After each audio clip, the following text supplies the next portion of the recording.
Newspaper bag. It is always good to recycle.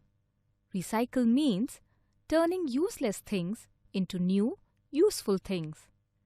Let us make this newspaper bag together. You will need old newspaper, glue, paper punch. In the book, twine. Lay the newspaper lengthwise. Fold the paper from one side. Apply glue and paste the two sides together. Make sure that it is in a cylindrical shape. Fold inwards on both the sides. Fold the bottom of the bag around 2 inches. Open the bottom fold and gently press inwards to make a triangular flap. Paste the two flaps together and allow it to dry. Using a paper punch, make holes on the open ends of the bag to attach the handle.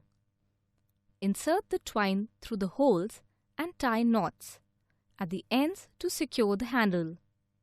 The newspaper bag is ready.